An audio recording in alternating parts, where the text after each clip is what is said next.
पहिली गद्दारी शंभूराज देसाईंनी केली आणि शंभूराज देसाईंच्या नंतर हे सगळे. या सगळ्या गद्दार लोकांना हे सांगावं लागेल की तुमची गद्दारी महाराष्ट्रात चालत नाही.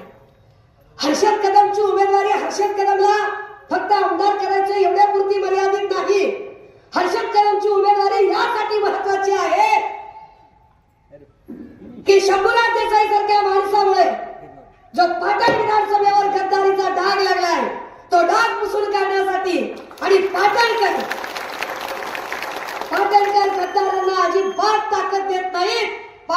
गद्दारांच्या सोबत नाही तर पाटणकर स्वाभिमानी खुद्दारांच्या सोबत असतात हे सांगण्यासाठी म्हणून इथं मशाल पेटणं गरजेचं आहे. का गरज वाटते इथं महाविकास आघाडीचं सरकार आणण्याची? काय गरज आहे बदल करण्याची?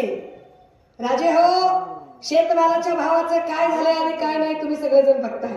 मी तर कोरडवाहू शेतातला माणूस आहे. आमच्याकडे 4800चा भाव होता तेव्हा देवेंद्र फडणवीस सांगत होते 6000 भाव करतो. आता आमची परिस्थिती अशी आहे 3100 सोयाबीन चाललंय आमचं. 3100 इकडं एकरी बॅग मागचा खर्च 3300 आहे आणि आम्हाला उत्पन्नात मिळतात 3100 रुपये. इतकी आमची वाईट अवस्था आहे. म्हणजे जर आमच्या सोयाबीनला भाव दिला असता, कापसाला दिला असता, ऊसाला दिला असता तर तुम्हाला आम्हाला 1500 द्यायची गरज पडली नसती. आमच्या शेतमालाला जरी भाव मिळाला असता आणि आमच्या लेकरांना नोकऱ्या जरी मिळाल्या असत्या तरी ते भरपूर होतं, पण ते केलं नाही.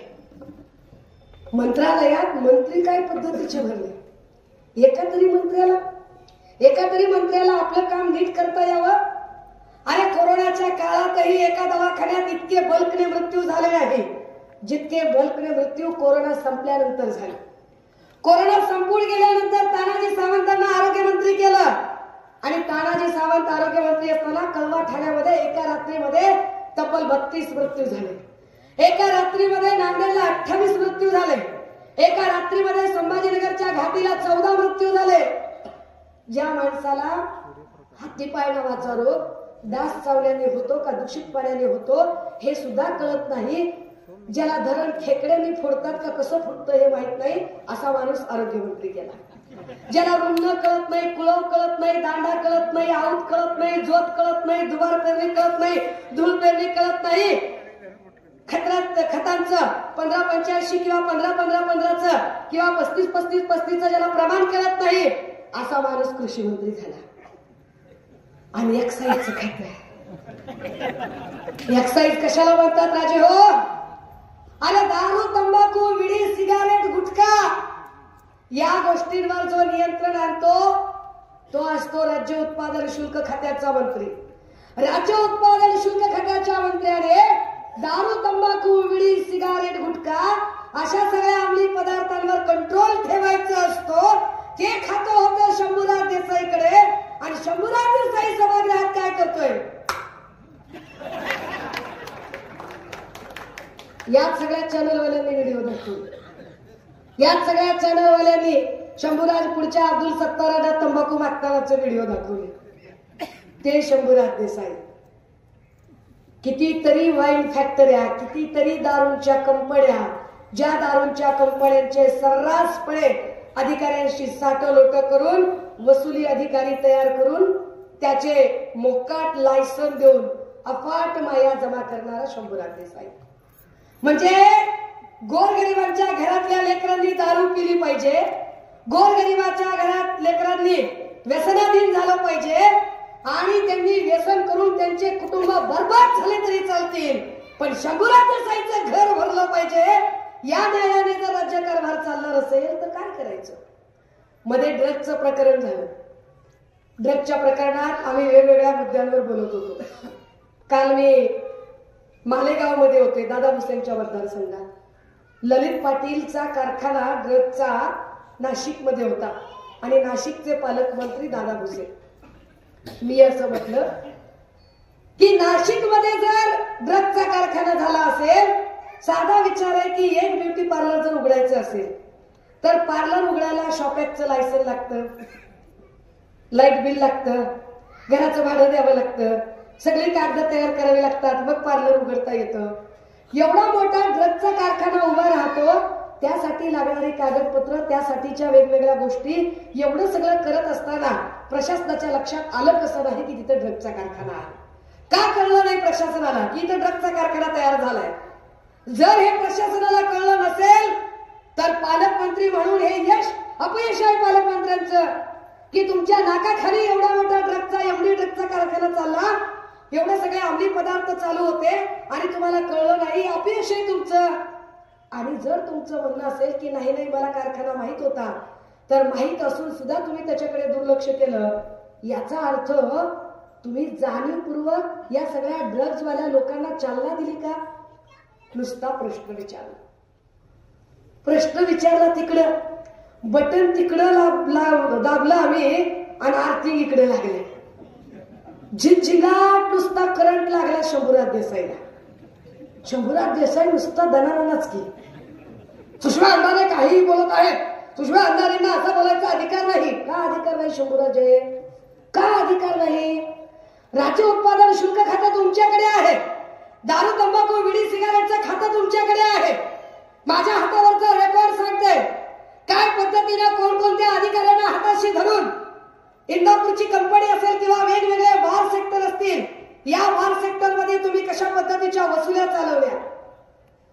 पुण्यामध्ये बार मधून बाहेर पडलेल्या जोडप्याने कशा पद्धतीने ती पोर्श कार चालवली आणि त्या पोर्श कार मध्ये एका मुलाची आणि एका मुलीची हत्या झाली.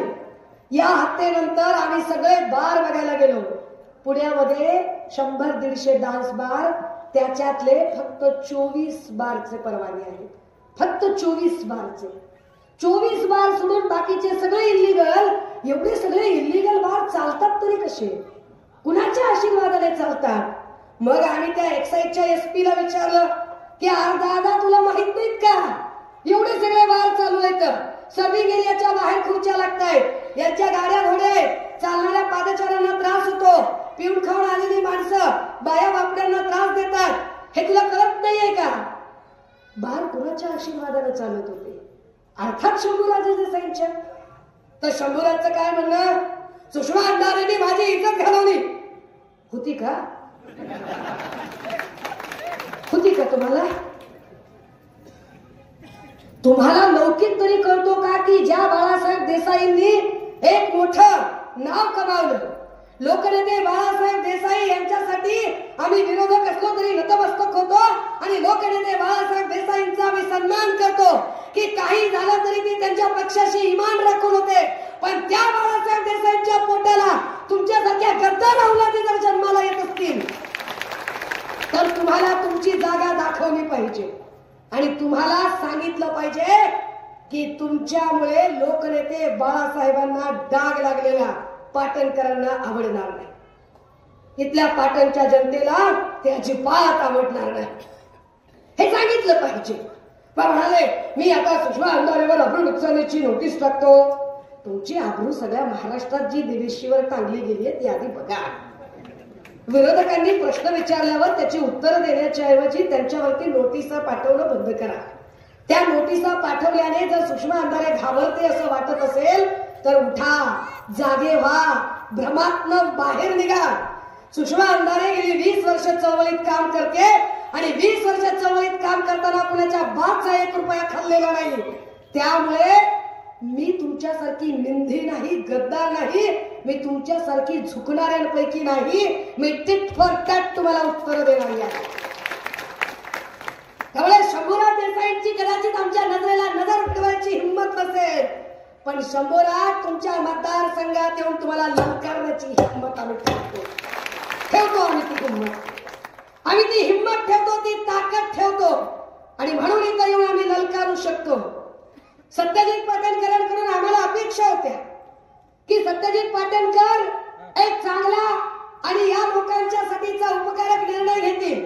विकासावर फार बोललं जाते, पण हे सगळं विकासावरची मांडणी करत असताना आजपर्यंत देसाई घराण्यालाही सत्ता मिळाली होती आणि पाटणकर घराण्यालाही सत्ता मिळाली होती.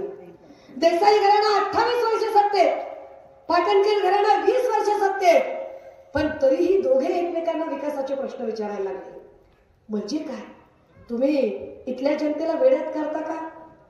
सत्यजित पाटणकरांनी एक दिशाभूल करण्याचा प्रयत्न सुरू केला मतदारसंघामध्ये आणि सांगायला सुरुवात केली की पवार साहेबांचा मला अतूट पाठिंबा आहे.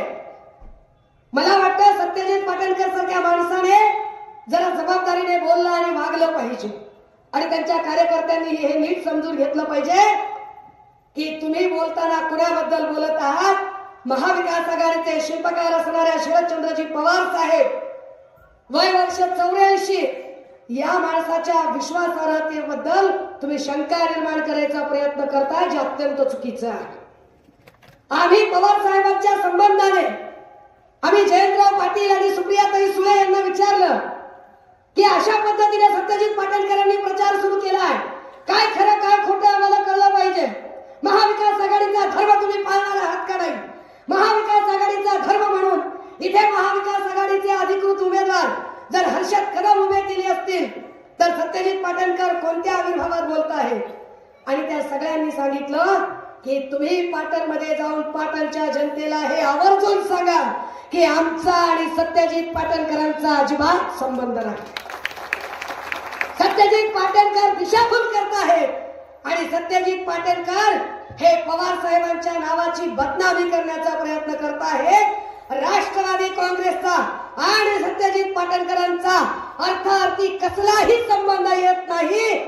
पूर्ण राज्यामध्ये काँग्रेस असेल, राष्ट्रवादी काँग्रेस असेल, शिवसेना, उद्धव बाळासाहेब ठाकरे पक्ष असेल, हे सगळे ताकदीने आणि एका जीवानं महाविकास आघाडीकडून लढत आहेत. त्यामुळे त्यांनी सुद्धा हा संभ्रम निर्माण करण्याचा प्रयत्न करू नये. राजे हो, या मतदारसंघाचा सगळ्यात महत्वाचा प्रश्न हा बेरोजगारीचा प्रश्न आहे. 60-70 हजार लोकसंख्या आज बाहेर मायग्रेट झालेली आहे. आपल्यातले कित्येक जण ऐरोली असेल, घनसावली असेल किंवा अणुशक्ती नगर असेल अशा वेगवेगळ्या भागात जाऊन आता स्थिर झाले. का जावं लागलं?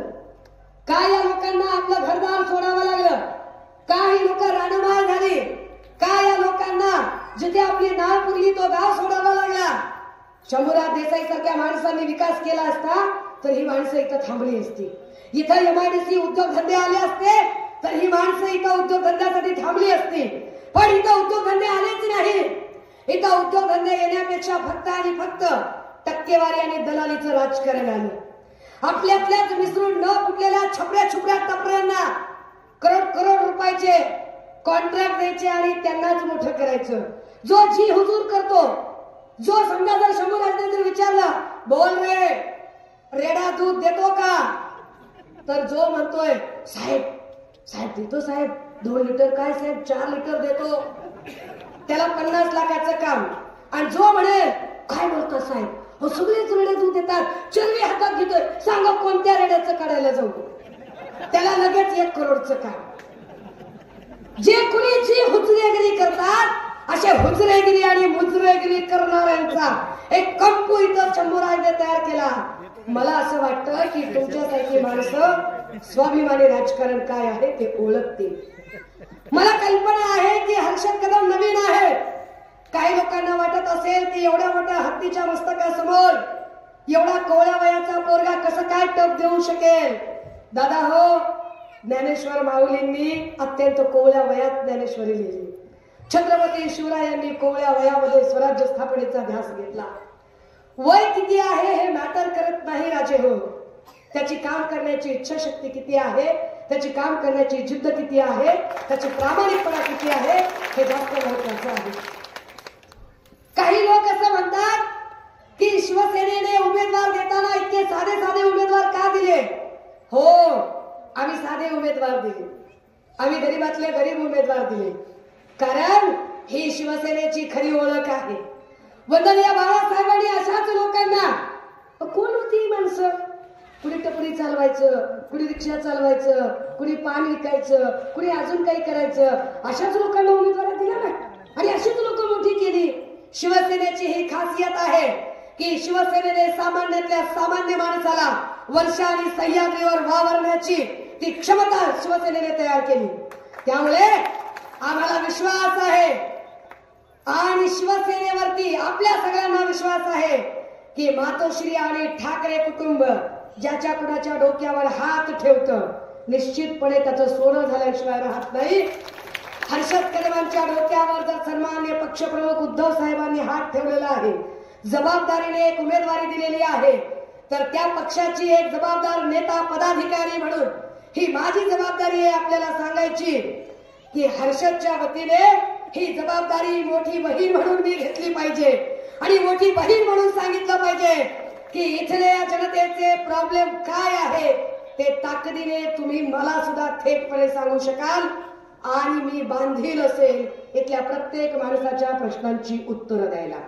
मी बांधील असेल इथल्या प्रत्येक माणसाचा प्रश्न सोडवायला. मी बांधील असेल इथल्या प्रत्येक लेकी बाळींचा प्रश्न समजून घ्यायला. आपण सगळेजण ताकदीने हर्षद कदम यांच्या पाठीशी उभे राहाल आणि येणाऱ्या 20 तारखेला मशाल, मला ही कल्पना आहे बरं का, काही लोकांची तर प्रचंड इच्छा आहे सोबत यायची, परंतु शंभूराजची गुंडागर्दी, दडपशाही, दहशत, एखादा दिसला रॅली की लगेच त्याचा फोटो काढायचा, त्याला फोटो त्याचा दिसला, हे ह्याचा ऊस वाळू द्या रे, ह्याचा ऊस कारखान्याला घेऊ नका, घ्या रे त्याला कोपच्यात, टाका 353, टाका 354, हे आमचे सगळे पोलीस भाऊ काय करतील बिचारे? एखाद्यावर एफआयआर करायची का नाही यांना शंभूराजला विचारावं लागतं. शंभूराजने सांगितल्याशिवाय हे एफआयआर करूनच घेत नाहीत. त्यांनी सांगितलं की निर्दोषावर एफआयआर, त्यांनी नाही सांगितलं तर गुन्हेगाराला सुद्धा वाचवण्यासाठी सगळं पोलीस स्टेशन तत्पर. ही सगळी कार्यपद्धती, त्यामुळे खूप लोकांची इच्छा असून ते उघडपणे येत नाही. परंतु संपूर्ण तालुक्यातला जर अंडर करंट बघितला तर तो अंडर करंट सांगतो की या दोघांनाही आम्ही ओळखून आहोत. फक्त आणि फक्त शंभूराज देसाई निवडून येण्यासाठी, त्याला जिंकून देण्यासाठी सत्यजित पाटणकर बंडखोरीचा हा म्हणतायत, पण ही बंडखोरी नसून ते शंभूराज देसाईंना मदत करण्यासाठी उभे आहेत. त्यामुळे आम्ही दोघांच्याही नादाला लागणार नाही. आम्ही आमचा तिसरा पर्याय हर्षद कदम यांच्या पाठीशी उभे राहू, असे लोक जेव्हा ठामपणे सांगतात तेव्हा विश्वास मिळतो. मी 2 दिवसापूर्वी कराडला गेले होते पृथ्वीराज बाबांकडे. तेव्हा मला पृथ्वीराज बाबा तिथे सांगत होते की ताई, वरच्या वातावरणाकडे जाऊ बघू नका. वरवर तुम्हाला दहशतीमुळे लोक बाहेर येताना दिसणार नाही, परंतु मला जे आयबीचे इनपुट मिळत आहे, मला जो खात्याचे जे रिपोर्ट मिळत आहे, त्या रिपोर्ट नुसार या तालुक्यामध्ये निश्चितपणे हर्षद कदम जिंकत आहे. हे पृथ्वीराज बाबा तिथे बसून सांगताय की ताई, इथे हर्षद कदम आघाडी घेत आहे. माय मावळ्यांनो, तुम्हा सगळ्यांना ही विनंती असेल, आपल्या लेकीबाळींच्या सुरक्षेसाठी, शेतमालाच्या हमी भावासाठी आता महाविकास आघाडीने जाहीरनाम्यात सांगितलंय, महालक्ष्मी समृद्धी योजनेअंतर्गत सत्ता आल्यानंतर ते अर्ध तिकीट काय म्हणतात, इथे महिलांना पूर्ण प्रवास मोफत असेल. तुम्ही काय 3,000 सांगताय? महाविकास आघाडी सत्तेत आल्यावर महालक्ष्मी योजनेअंतर्गत 3,000 रुपये बायकांच्या खात्यात असतील. हे सगळं जे सांगितलं जातंय हे फार महत्वाचं आहे. आपण त्या सगळ्या जाहीरनाम्याचा विचार कराल आणि तुमचा भाऊ म्हणून, तुमचा मुलगा म्हणून, तुमचं लेकरू म्हणून तुम्ही हर्षद कदम यांना आशीर्वाद दे. किती नंबरला बटन आहे? 2 नंबरला बटन लय भारी मिळाली. म्हणजे इथल्या 2 नंबरचे धंदे करणाऱ्या माणसाला जर गपगार बसवायचा असेल, काय 2 नंबरचे धंदे करणाऱ्या माणसाला जर गपगार करायचं असेल तर 2 नंबरचं बटन कचकटून दाबायचं, फक्त आठवायचं. आमचं लेकरू मुंबईला पुन्हा पै गेला, तू धंदा दिला नाहीस म्हणून, दाब मशालीचं बटन. फक्त विचार करायचा, आमच्या लेकरावर खोटी केस कुणी टाकली, 100 दाब मशालीचं बटन. डाळीचा भाव किती वाढला, दाब मशालीचं बटन. तेल कितीने वाढलं, दाब मशालीचं बटन. सगळीकडे नुसती पेटी उघडली की मशाल मशाल आणि मशाल दिसली पाहिजे सगळीकडे. आपण सगळ्यांनी येणाऱ्या 20 तारखेला मशाल या चिन्हावर शिक्कामोर्तब करून हा विजय सुकर करावा ही पुनश्च एकदा विनंती करते. आणि हो, कुणाच्याही भावना दुखावण्याचा माझा अजिबात हेतू नव्हता, पण माझ्या बोलण्यामुळे जर शंभूराज देसाई आणि त्यांच्या खबऱ्यांच्या भावना दुखावल्या गेल्या असतील तर 30 आणि हाफ बिर्याणीवाल्या सगळ्या खबऱ्यांनी नीट लक्षात ठेवायचंय. नीट भाषण रेकॉर्ड करायचं, त्याला नीट ऐकवायचं, इतकं चांगलं ऐकवायचं की अख्खा बारचा स्टॉक त्याने एका दिवसात संपवला पाहिजे त्यांच्या. एवढं नीट भाषण ऐकवायचं. सुषमा अंधारे घाबरत नाही, कुठल्याच नोटिशीला कुठल्याच केसला घाबरत नाही. काय नोटीस आणि काय केस करायचंय, जिथं उजडायचंय तिथं उजडू दे. ताकदीनं पुन्हा एकदा सांगते, जे मल्हारपेठमध्ये सांगितलं तेच. काहीही झालं तरी यावेळी शंभूराज देसाईला गुलाल लागणार नाही म्हणजे नाही. यावेळेला पाटण तालुक्यात मशाल पेटणार म्हणजे मशालच पेटणार. लढणार आणि फिरणार, फक्त मशाल पेटणार. थांबते, रजा घेते. जय हिंद, जय महाराष्ट्र. काही धन्यवाद. यानंतर आभार शशी या ठिकाणी आपल्या